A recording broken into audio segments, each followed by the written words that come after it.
nombre, te exaltamos y te damos gracias, Señor. Gracias, oh Dios. Estamos delante de ti en esta hora, Padre, para la exposición de tu palabra, oh Dios. Cielo y tierra pasarán, mas tu palabra no pasará. Te suplico, Padre, por nuestros niños, que tú les reparta la comida según el comer, así como el maná descendió del cielo 6 veces a la semana, según el comer, la capacidad que ellos, Padre, tienen. Dale, ministrale, háblale, ayúdales, oh Dios. Esa enseñanza en combinación a la responsabilidad de los padres, que somos llamados, Señor, a instruirles en tus caminos, oh Dios. Te pido, Señor, por tu pueblo aquí reunido, y te suplico, Padre, que me ayude, oh Dios, a poder exponer tu palabra. Te lo suplico en el nombre poderoso de Jesús. Amén. Yo quiero continuar con el libro de los Hechos, pero antes de ir al libro de los Hechos, quiero leer unos versículos que se encuentran en el Salmo 139. Por favor, acompáñenme, amados, al Salmo 139, para luego relacionar una cosa con la otra. Salmo 139. El libro de los Salmos indiscutiblemente es uno de los libros, yo diría, un libro verdaderamente predilecto. El libro de los Salmos, pues, fue el primero que pude leer cuando era jovencito. Le he contado, mi abuela me leía el Salmo 91, el Salmo 23 y otros salmos. Y de esa manera yo pude poder ver la importancia que es la palabra de Dios. Pero luego, al ser creyente, comencé a estudiar y mi pastor comenzó a enseñarme en la escuela bíblica. Me enseñaba día tras día. Bueno, por 15 años yo estuve bajo su ministerio y aprendí que el libro de los Salmos tiene 150 salmos. Los 150 salmos es en realidad el himnario del pueblo de Israel. Son composiciones. Usted nota que dice al músico principal, por ejemplo, usted ve el encabezamiento del Salmo 139, Salmo de David, y te dice quién es el escritor de dicho salmo. David escribió 73 salmos, más o menos, no todo el libro de los salmos. Es decir, que David tocaba el arpa, gran compositor, y nosotros nos identificamos con el libro de los Salmos porque las experiencias de David, las cosas que le acontecieron a David, tocan las fibras de nuestro corazón. Yo creo que no hay una emoción humana, un sentimiento que no se encuentre en alguno de los salmos. Por ejemplo, cuando uno lee el Salmo 42, ¿por qué te abates, oh alma mía, y te turba dentro de mí? Es lo que dice, espera en Dios, porque aún he de alabarle, Señor mío y Rey mío. Cuando nos encontramos en prueba y nos encontramos con el Salmo 23, Jehová es mi pastor y nada me faltará. En lugares de delicados pastos me hará descansar. Junto a agua de reposo me pastoreará. Encontramos gran confort, gran alivio en la palabra de Dios. Pero hay un grupo del Salmo, hay un grupo que son llamados salmos mesiánicos, que yo le he enseñado muchas veces. Y el Salmo 139 es uno de esos salmos mesiánicos. ¿Qué es un salmo mesiánico? Bueno, un salmo mesiánico es un salmo donde David habla, pero en realidad él, como si él estuviese hablando de su persona, pero no de su persona, sino que está hablando del Mesías. Por ejemplo, el Salmo 122, usted ve en el Salmo 122 la crucifixión. Sobre mi vestido echaron suerte, y habla de que fue vendido por 30 piezas de plata. Dice, puedo contar mis huesos, es decir, que El Espíritu de Dios vino sobre David u otro escritor y él pudo darnos una fotografía de la escena de la crucifixión. Aquí en el Salmo 139, que habla de la omnipresencia de Dios, yo me voy a ir al punto, porque voy a ir al libro de los Hechos. Yo quiero que usted vea conmigo aquí, a partir del versículo 13 del Salmo 139. Salmo 139, versículo 13. Antes de poder hablar, gracias, hermano. Gracias.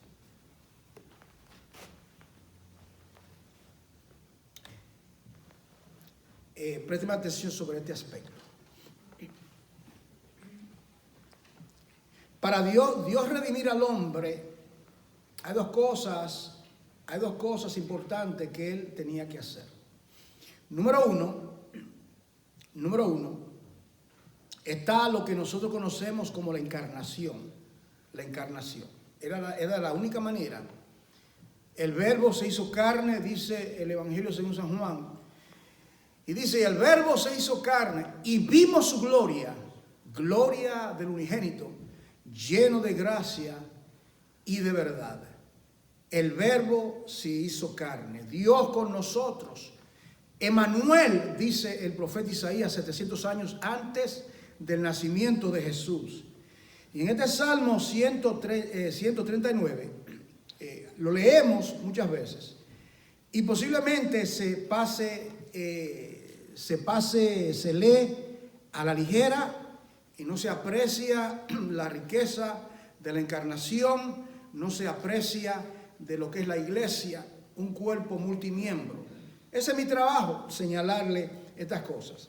Primeramente, aquí se está profetizando cómo el cuerpo físico de Jesús se había de formar. Está profetizado. Pero simultáneamente,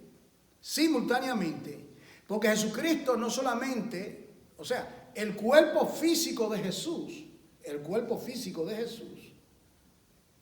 las personas que lo vieron durante esos 33 años, luego él desapareció, jamás lo vieron, pero que simultáneamente Jesucristo se estaba formando otro cuerpo, un cuerpo multimiembro, un cuerpo de toda nación, tribu y lengua, un cuerpo donde dice aquí este salmo, él es la cabeza de ese cuerpo y nosotros somos carne de su carne, huesos de sus huesos.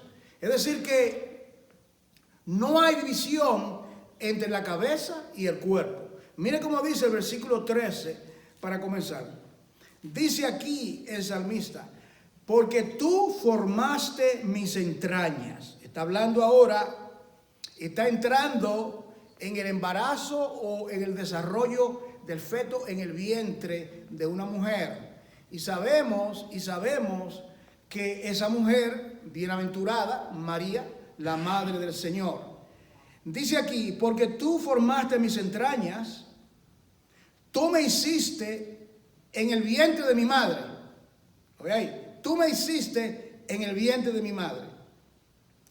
Te alabaré porque formidables, maravillosas son tus obras. Estoy maravillado. ¿Quién no se maravilla con la encarnación, hermano? ¿Quién no se maravilla cuando el Verbo se hace carne? Eso es algo de maravillarse, aunque algunos lo niegan y quieren darle otro tipo de explicación. El Verbo se hizo carne.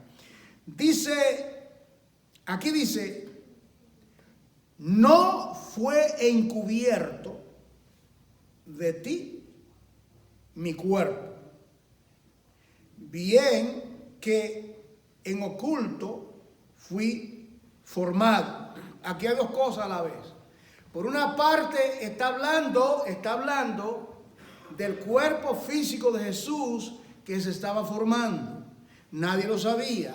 Aún José se quedó boca abierta cuando supo que su prometida, el amor de su vida, que seguramente ese matrimonio fue arreglado, porque no es como ahora, tú me gustas y yo te gusto, vamos, no era así, era algo paternal, era algo que se decía, mira, vamos a hacer pacto cuando Mariita tenga X cantidad de años, te va a casar con fulano de tal.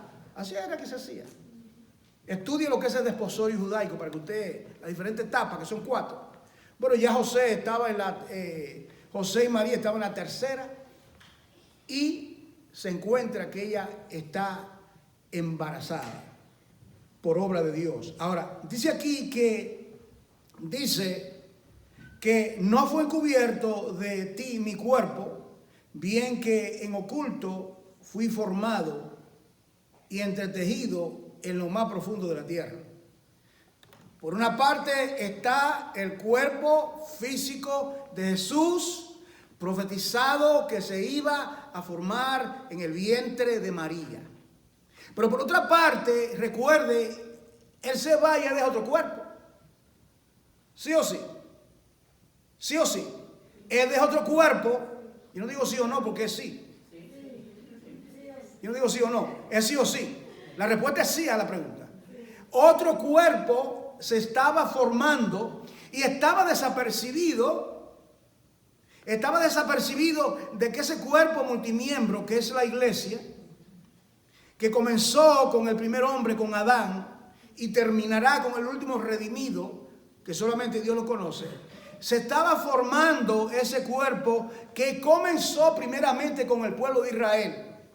El pueblo de Israel en el Antiguo Testamento es llamada la esposa de Jehová.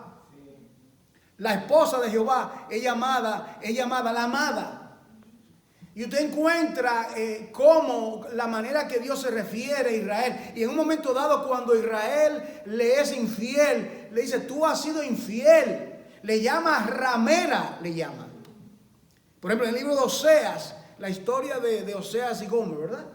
Que se va y le es infiel a su marido y tiene unos cuantos hijos y él luego va al mercado donde está ella y está dispuesto a pagar el precio por comprarla a pesar de que había sido infiel.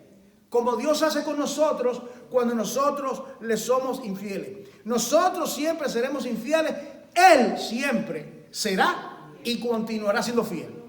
Cristo siempre fiel. En el libro de Apocalipsis lo presenta en el caballo blanco y dice que en su muslo tenía un título que decía fiel y verdadero. Así dice en el libro de Apocalipsis. Entonces aquí estamos viendo en este pasaje mesiánico dos cosas.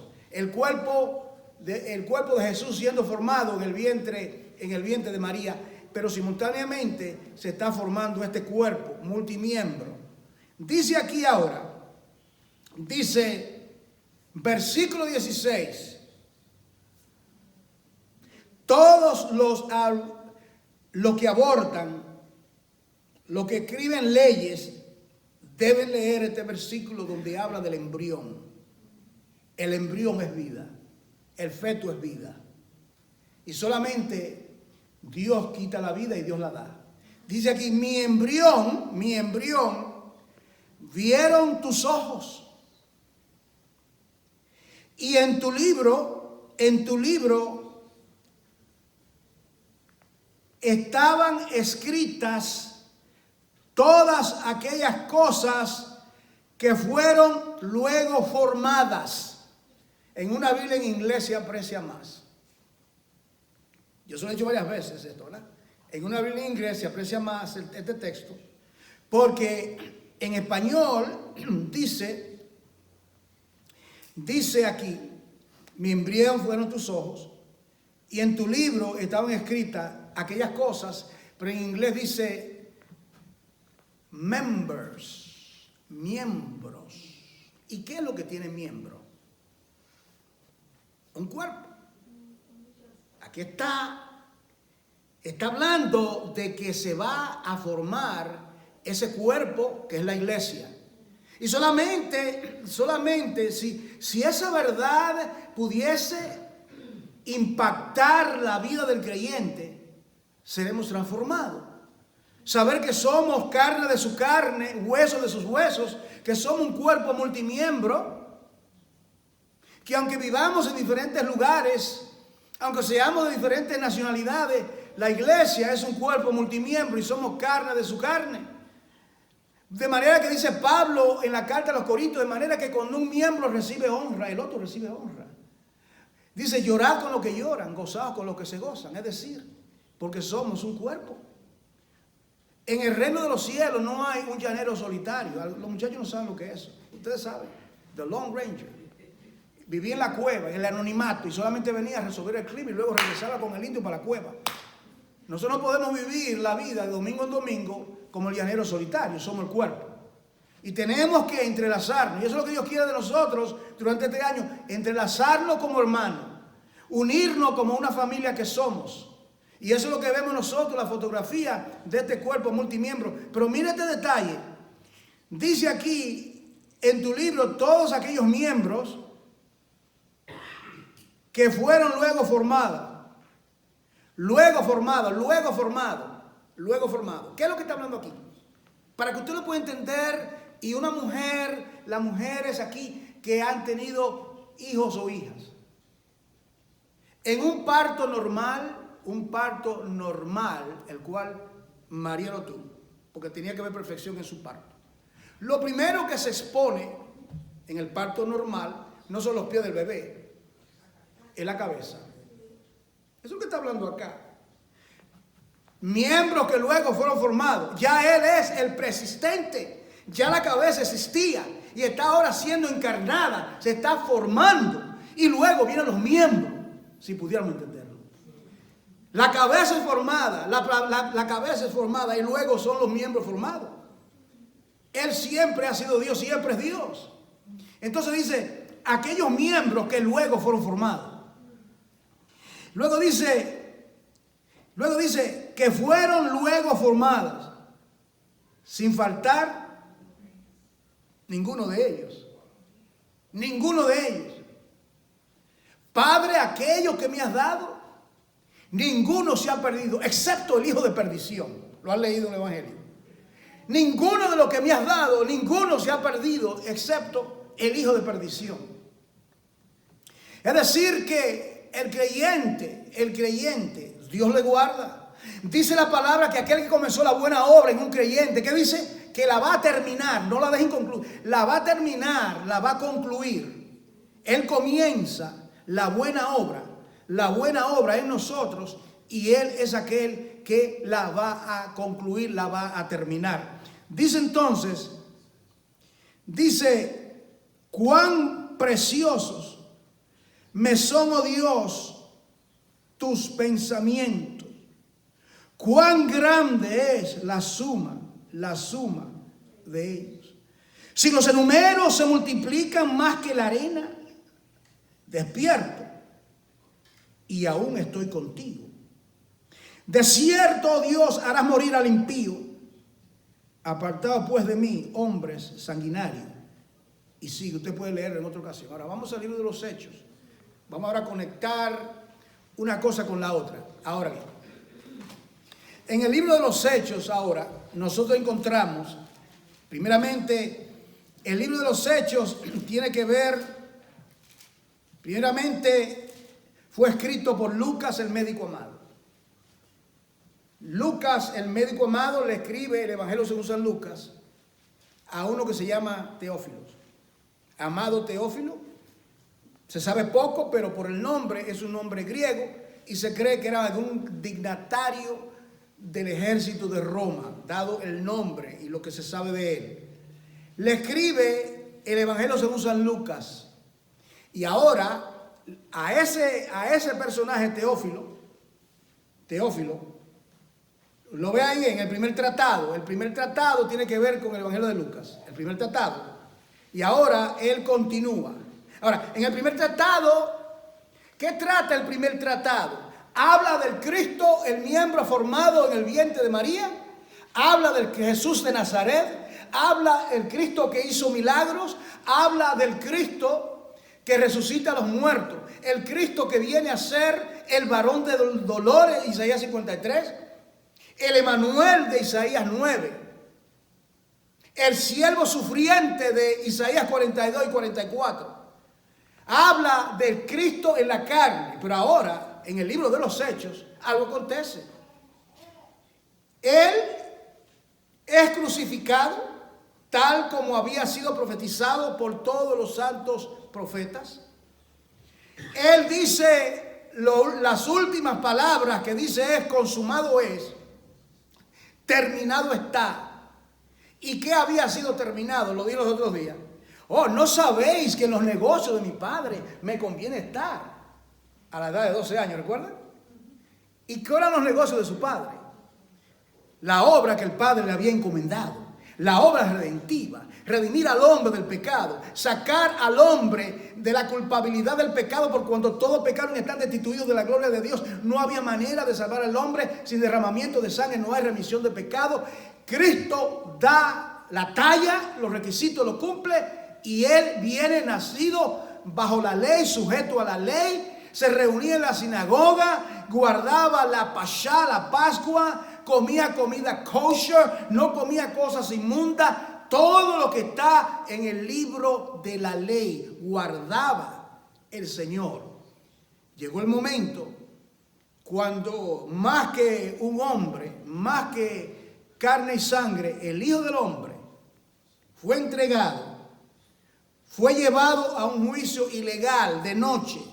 Todo el protocolo, toda la ley jurídica de los romanos y la ley del Sanedrín fueron violadas porque el pueblo judío dijo: crucifícale y deje salir a Barrabás. ¿Recuerdan esa parte? Crucifícale, ¿qué vamos a hacer con Jesús? Bueno, que sea crucificado. Y ahí profetiza un Caifás que dice: es mejor, Juan 11:52, es mejor que un hombre muera y que no todo el pueblo aquí se haga una revolución contra el imperio romano. Estaba profetizando que era necesario que un hombre muera para redimir a su pueblo. Y lo dice: a los suyos vino, ¿recuerdan? Y los suyos no le recibieron. Juan 1:12. ¿Quién lo completa? Mas a todos los que recibieron le dio potestad de ser hechos hijos de Dios. No los que son nacidos por voluntad de varón, sino por voluntad de Dios. De la misma manera que el hombre siembra en una mujer la parte, el semen, y se forma esa criatura, de la misma manera el neuma de Dios, el Espíritu de Dios, viene al corazón del creyente. Y donde no hay vida, hay vida. Donde hay muerte, hay vida. Donde hay pecado, hay santidad. Dios comienza la obra de regeneración en el corazón de uno. Y esa obra, hermano, eso no es, aunque usted tenga 100 años sirviendo a Dios, esto es hasta que se muera. Ahora, él le dice a los discípulos: mire, no se vayan de Jerusalén, quédense en Jerusalén. Va a venir el Ruach Kodesh, el Espíritu Santo, va a venir el Ruach, el viento de Dios, el neuma de Dios, va a venir. Ahora, él se va, él le dice, cada vez que el Señor Jesús hablaba con sus discípulos y le decía que él se marchaba, ¿cuál era la reacción de ellos? El corazón estaba completo. Para ellos era inconcebible que el Maestro de Gloria, aquel que lo amó tanto, que lo toleró tanto, que estuvo con ellos, era inconcebible para él despegarse. Es necesario que yo me vaya. Porque cuando yo regrese a la dieta del Padre, dentro de no pocos días, yo le voy a enviar otro paracleto. La palabra paracleto es uno que viene a estar al lado de uno. Paracleto, el Espíritu Santo. Ahora, mire acá. Ahora, ¿qué acontece? Cristo, el Cristo físico de carne y sangre, ya resucitado, resucita al tercer día. Se aparece, dice aquí Lucas, el historiador, con pruebas indubitables que no se pueden refutar. Se manifiesta, y él no estuvo solamente unos cuantos días. ¿Cuántos días estuvo? 40 días. 40 días estuvo el Señor. Y se aparecía a las mujeres en la tumba cuando fueron a unir su cuerpo. Y ellos creían que era un jardinero. Se le aparece en un momento dado se aparece en un momento dado a los discípulos, estando Tomás ausente. Luego se aparece estando Tomás presente. Luego se aparece caminando sobre las aguas. Luego se aparece al lado del río de Galilea. Luego se aparece en los caminantes de Maús en Lucas 24. Aparece. Pero a ninguna persona inconversa se le apareció. ¿Han notado eso? La gente que dice, si tú me pruebas, pruébame, compruébame esto. No, Dios no tiene que probarte nada. Es por la fe, la sustancia, la certeza, la demostración de lo que no se ve. Entonces tenemos aquí entonces que el Cristo físico, el Cristo que se limitaba geográficamente, si estaba en Galilea no podía estar en Capernaum, si estaba en Capernaum no podía estar en Nazaret, no podía estar en Samaria, estaba limitado al tiempo y al espacio. Ahora Él se va, pero como dice el Salmo 139, ya el cuerpo multimiembro estaba siendo formado. El cuerpo multimiembro ya estaba siendo formado delante de las narices del pueblo romano. Ese pueblo, para que tengamos entendimiento, no significa que no existía, porque ya Dios tenía a ese pueblo, la casa de Israel, el pueblo de Israel. Lo que acontecía es que el pueblo le había rechazado a su Mesías. El pueblo había rechazado la ley de Moisés. El pueblo, en vez de acatar lo que dice la Torá, los 5 libros del Pentateuco, Génesis, Éxodo, Levítico, Número y Deuteronomio, ellos daban una falsa interpretación. Lo que se llaman verja alrededor de la ley. Por ejemplo, el día de reposo, ¿qué significa no trabajar? Bueno, no trabajar. Bueno, ya le añadieron hasta el día de hoy que los judíos pagan para que le prendan una luz y hasta elevados. Yo me quedé sorprendido. En Long Island, cuando yo fui, elevador sabático, Sabbath elevator. Es decir, que ese elevador es usado por ellos. Será cuando tienen alguna emergencia y tienen que ir. No entendí, el asunto es que yo no podía. Yo dije, no, ese no, yo no puedo tocar esto. Tengo que tocar este es para los gentiles. Tú eres gentil, vete para acá. Porque era un sábado, todavía el día sabático todavía tiene vigencia. Hasta el día de hoy, y han malinterpretado. Y por eso es que dice Juan, Él vino a los suyos, pero los suyos no le recibieron. Pero a todos los que recibieron, ahí está usted y estoy yo, a todos los que recibieron, ¿cuál es el requisito? A los que creen en su nombre. Nombre significa su naturaleza, su grandeza. Él le da potestad de que sean hijos de Dios. Entonces nosotros tenemos la potestad y somos hijos e hijas de Dios porque Él nos dio la potestad, porque Él obró en nuestro corazón. Dios ha hecho una obra extraordinaria en el corazón del creyente. Ahora, exactamente 10 días después que Él asciende, y él está en Galilea, están ahí todos están ahí. Es más, para ser exacto, 500 hermanos habían, dice Pablo, en 1 Corintios 15. 500 personas vieron a Jesús, sin contar a los discípulos y todos los demás. Y sin contar, seguramente, porque la Biblia tiene su límite, otras apariciones que no registra la Biblia. Él se apareció, pero el punto que yo quiero hacer es que Él no se le apareció a ninguna persona que no era creyente. Se le apareció a los creyentes. A los creyentes se le apareció.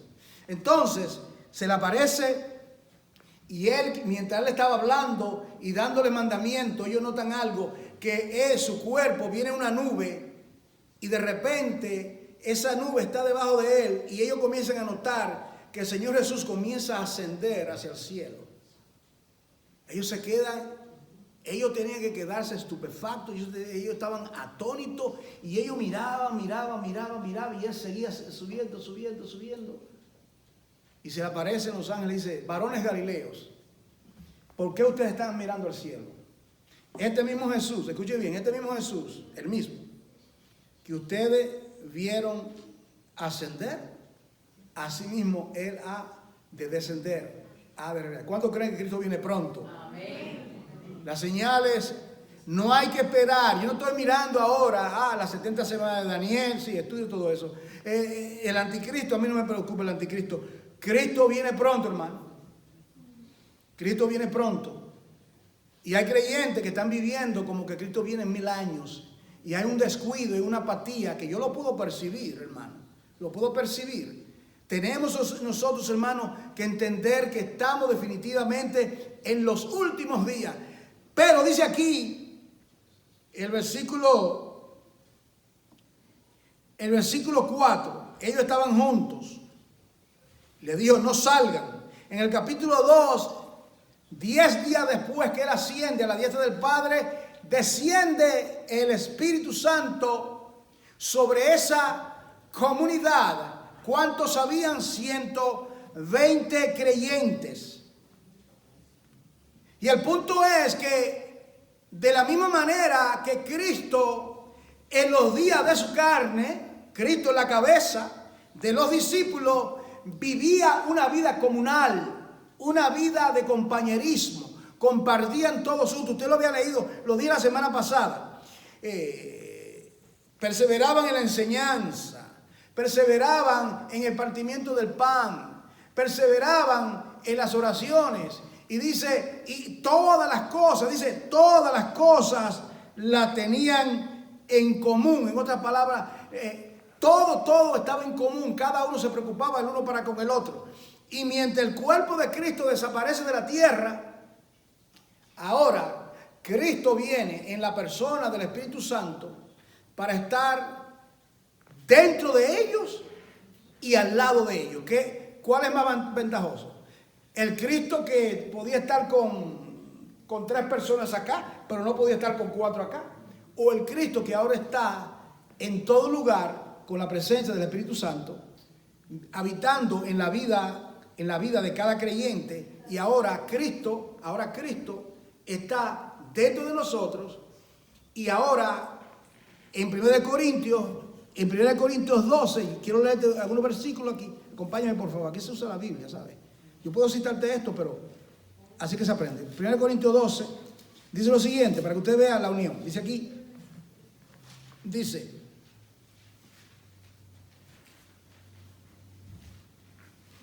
versículo 12.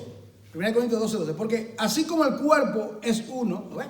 Así como el cuerpo es uno, y tiene muchos miembros, ¿lo ves? Tiene muchos miembros.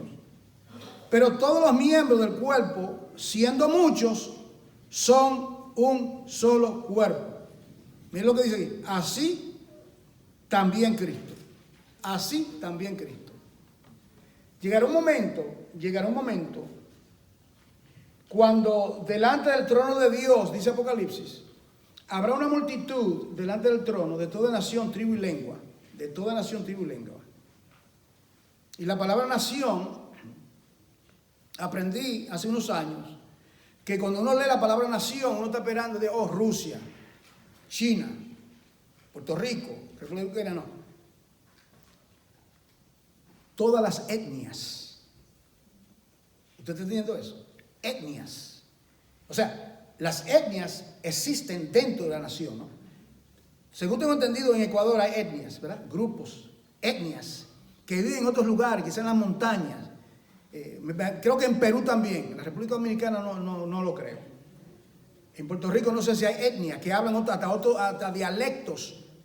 ¿Me siguen lo que estoy diciendo? Entonces, el punto es que el evangelio no solamente va a la metrópolis, a las grandes urbes. Dios no se ha olvidado de las etnias. Dios no se ha olvidado de los indígenas. Sea que los misioneros se olvidan de las etnias, Dios no se ha olvidado. Y por eso que dice que este evangelio se predicará a todas las naciones, a todas las etnias, y luego llegará al fin. Si usted quiere saber, usted puede buscar en el internet Ventana 2020 y ahí le da un mapa de todas las etnias y cuántas etnias existen que no han sido alcanzadas. Y usted va a encontrar que al pasar el tiempo, yo chequeé un par de años, voy a chequear esta semana, ya las etnias se van reduciendo porque ya el evangelio está llegando, la tecnología, los misioneros están llegando. Esos son parte del cuerpo de Cristo, esas etnias. Esa persona, con su traje primitivo, con su dialecto, con una manera de vestir que usted quizás no se vista de esa manera, esos son parte del cuerpo de Cristo. Y estarán delante del trono de Dios en aquel día. Entonces dice aquí que es un cuerpo multimiembro, dice aquí. Porque por un solo espíritu fuiste todos bautizados en un cuerpo, sean judíos o griegos, sean esclavos o libres, a todos se nos dio a beber de un mismo espíritu, el Espíritu de Dios. Nosotros, nadie puede ser creyente si no tiene el Espíritu de Dios. ¿Sabemos eso, verdad? Nadie puede ser creyente si no interviene el Espíritu de Dios en la vida. La manera más sencilla de verlo es de esta manera, que lo plantea el apóstol Pablo en la carta de los Efesios. El Padre planifica el plan redentivo. El Hijo ejecuta el plan redentivo. Y el Espíritu Santo aplica la obra de redención al corazón del pecador. Es decir, que cuando el Señor le salvó a usted ese día, esa noche, esa tarde, usted recuerda, en caso mío, junio 21, el año 1970, a las 8:45, porque yo miré el reloj cuando venía aquí llorando para que oraran por mí, ¿verdad? Aquí en el condado del Bronx, en otra parte del Bronx. Entonces, el Señor ahí, el plan de redención me fue presentado por el pastor. Cristo llevó a cabo ese plan de redención y el Espíritu Santo aplicó la obra de redención al corazón de ese joven pecador que estaba ahí. ¿Cuántos dicen amén a eso? Es la verdad, es la verdad. Ahora, dice aquí entonces, dice que entonces aquí está el aspecto comunal de la iglesia. El aspecto comunal de que somos uno, de que somos una sola iglesia. Mire esto, dice aquí. Dice, además, versículo 14, el cuerpo no es un solo miembro, sino muchos.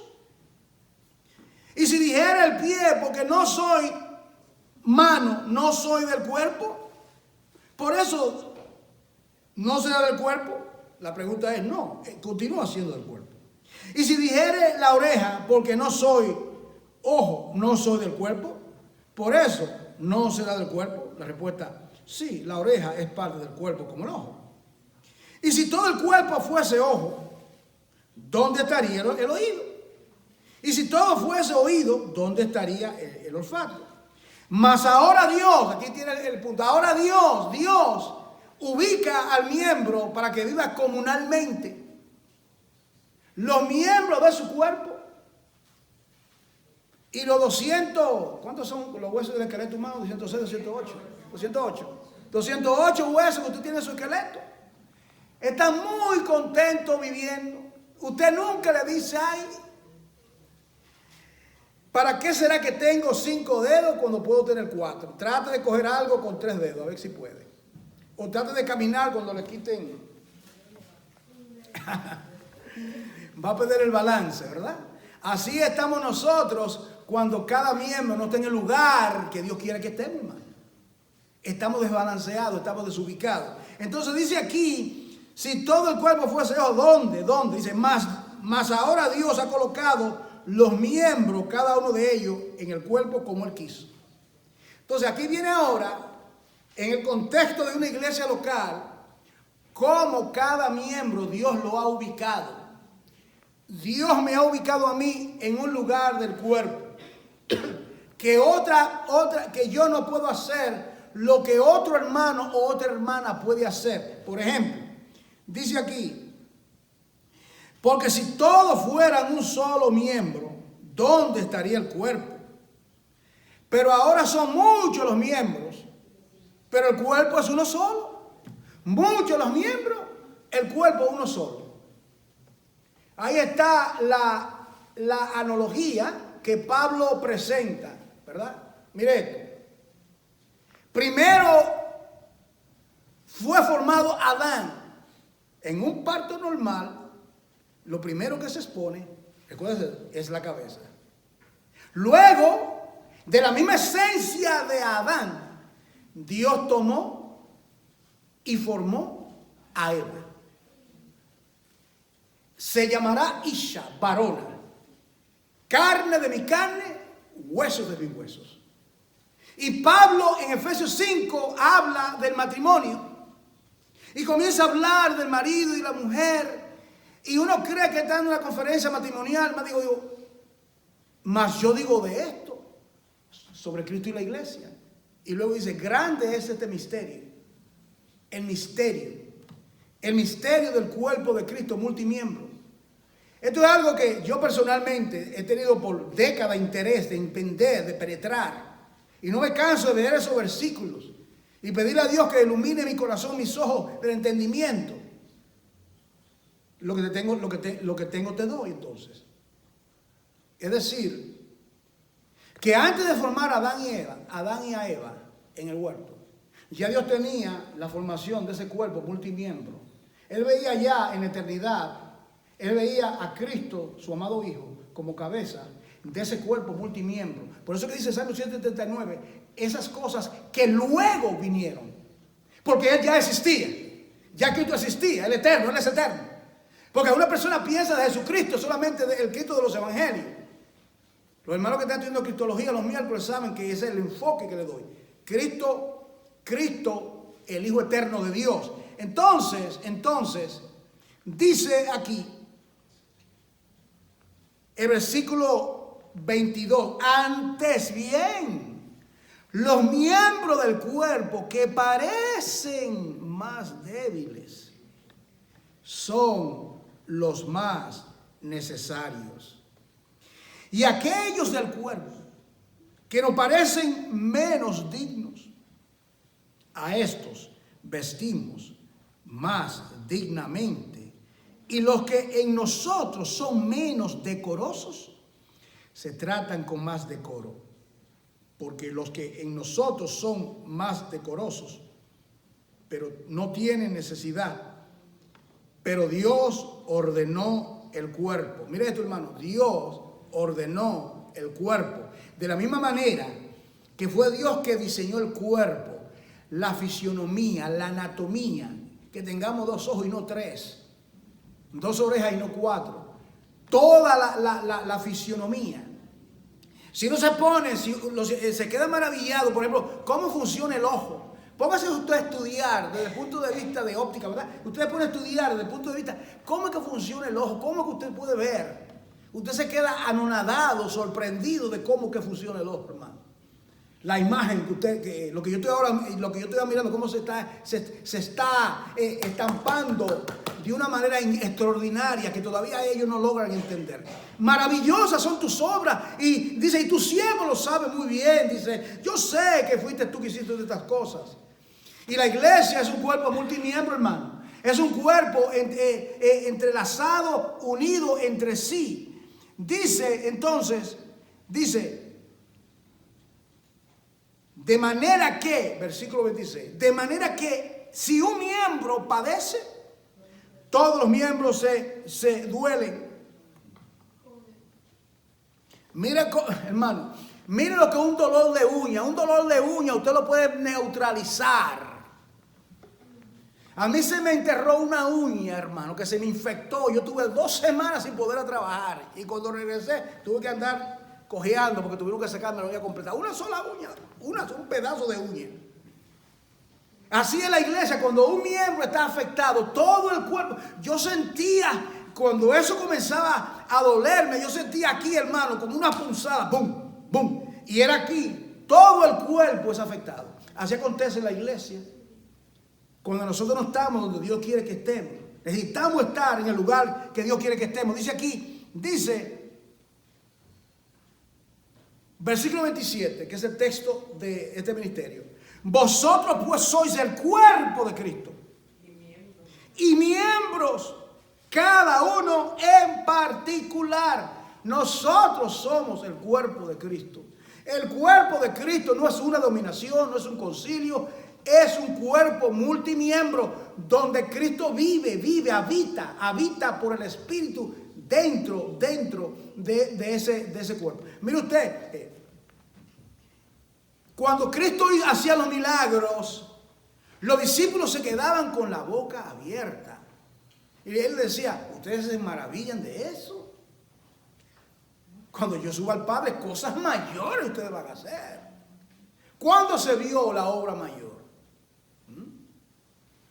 Cuando Pedro, lleno del Espíritu Santo el día de Pentecostés, se para con toda valentía, lleno del Espíritu Santo, y le dice a los judíos, ustedes crucificaron al Maestro, mas Dios lo resucitó entre los muertos.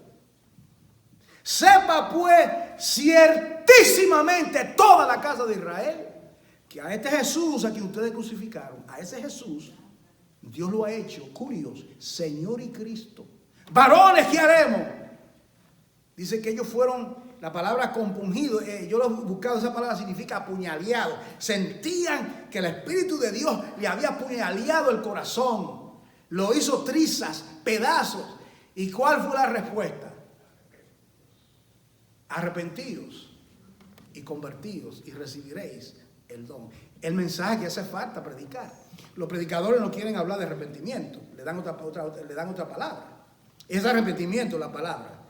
Si no nos arrepentimos, dice, si no te arrepientes no puede entrar. Arrepentirse, tornarse a Dios, tornarse de todo corazón.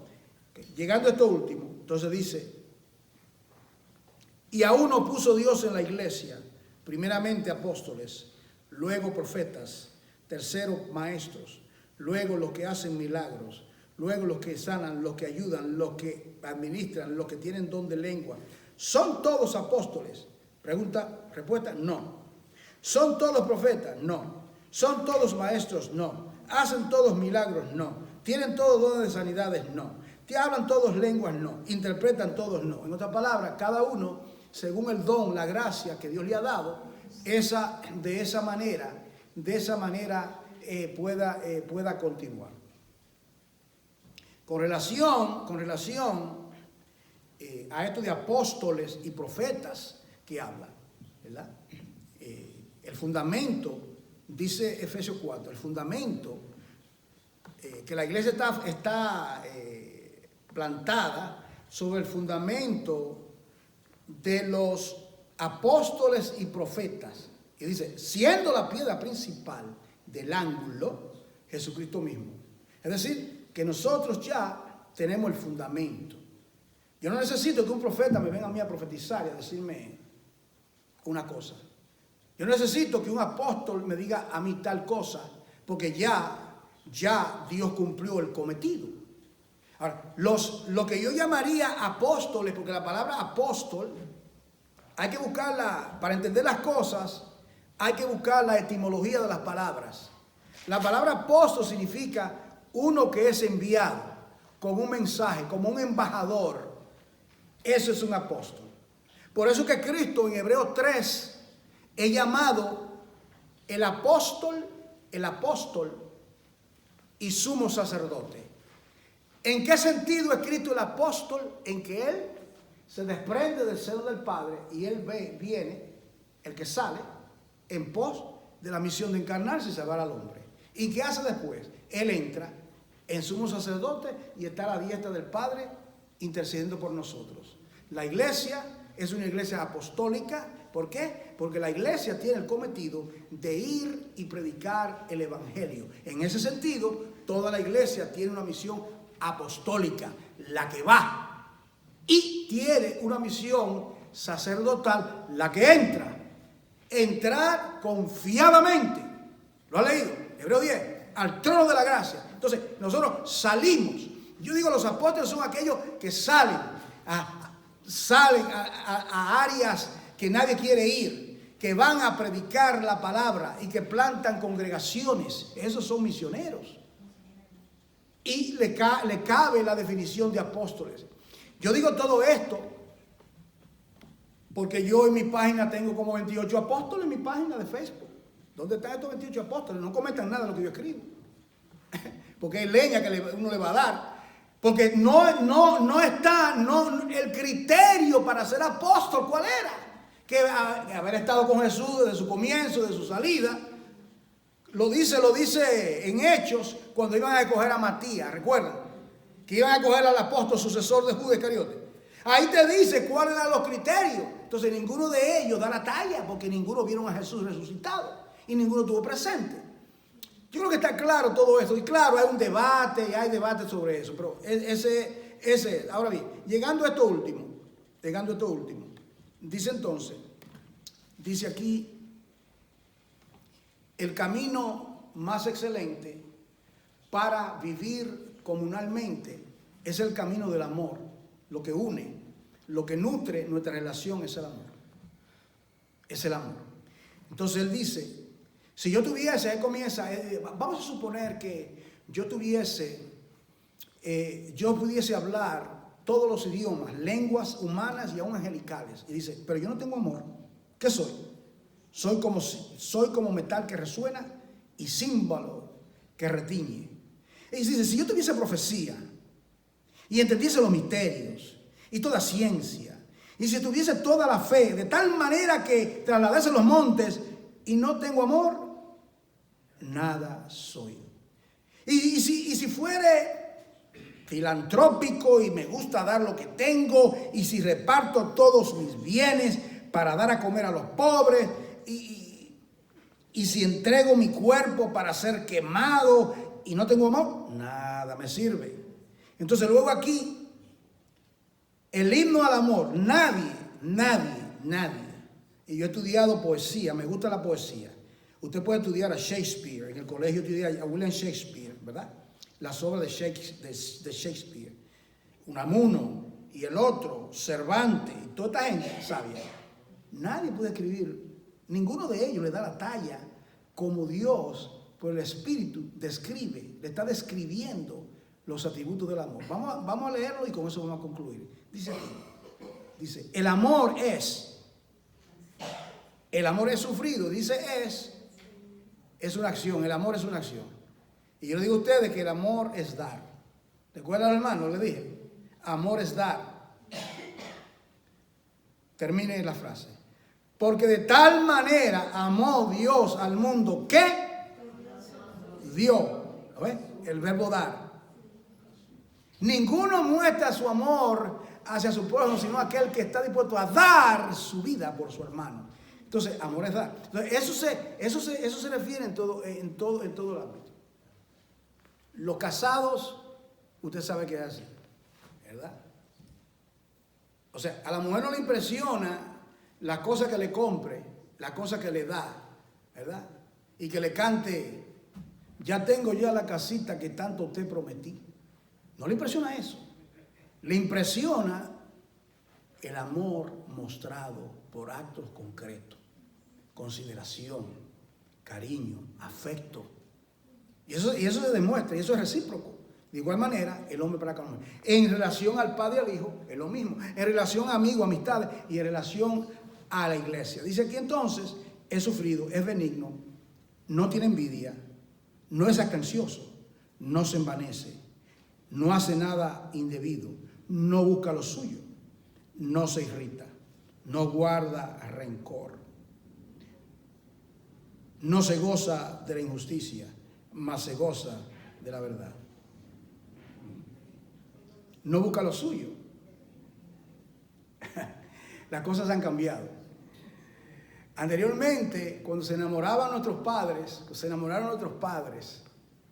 ¿verdad? Se enamoraron nuestros padres, era amor. Hoy en día, no todos, cuidado, no todos. ¿Dónde tú trabajas? ¿Cuánto tú te ganas? ¿Tú eres profesional? ¿Tú tienes una casa? O sea, a veces, ¿qué amor es este? Donde se está buscando. Dice aquí que el amor no busca lo suyo. Entonces, ahí no cabe la definición del amor. ¿Está entendiendo? Si es verdaderamente amor, eso no tiene ninguna relevancia. ¿Usted ve cómo han cambiado las cosas? Y nosotros tenemos que enseñar a nuestros hijos, y yo sé que esto no es fácil en esta sociedad perversa, que esos no son los valores, lo que determina el mérito de un ser humano, lo que tiene. Ese no es.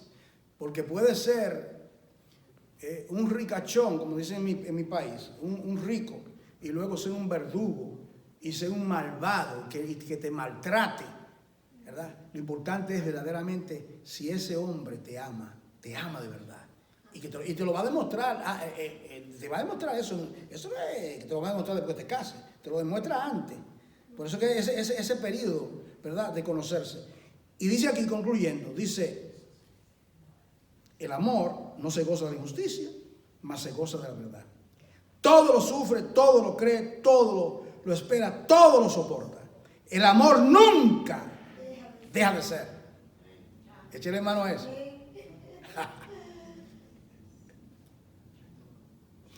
Hace unos años vino una pareja de consejería acá. El pastor que nosotros no nos amamos. Nosotros nos amamos. Y ella dice, sí.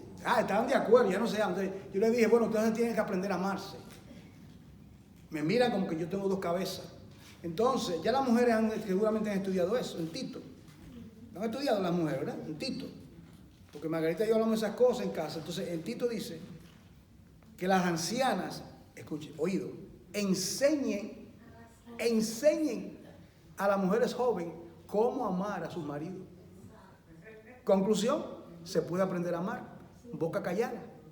Se cerró el pico. O sea, que se puede aprender a amar. Porque nosotros damos una definición de amar por las emociones, sentimientos. Y eso es voluble, hermano. Eso no es así, eso es voluble. Es un compromiso. Entonces, cuando nosotros entendemos estas cosas, y es bueno que se comiencen a inculcárselo a las señoritas, a los muchachos, que se enamoran por ahí y no saben lo que es importante todos estos aspectos. Dice, el amor nunca deja de ser, pero la profecía, eso se va a acabar. La ciencia, eso se va a acabar. Lengua, eso se va a acabar. ¿Por qué? Bueno, porque en parte conocemos y en parte profetizamos. Mas cuando venga lo perfecto, o cuando venga el perfecto, Cristo, entonces lo que es en parte, se acabará. Cuando yo era niño, me encanta esta parte. Bueno, hablaba como niño, pensaba como niño, juzgaba o discernía como niño, mas ahora ya fui hombre, dejé lo que era de niño. Ahora vemos por espejo oscuramente, mas entonces veremos cara a cara. Ahora conocemos en parte, pero entonces conoceremos como fue conocido. Ahora permanecen tres cosas. Mírate, la fe, la esperanza y el amor. Estos tres. ¿Cuál es el mayor? ¿Cuál es el mayor? Pero el mayor es el amor. Que Dios sea glorificado. Oremos. Padre, en el nombre de Jesús, sea tu nombre exaltado. Glorifico tu nombre y te doy gracias por tu presencia.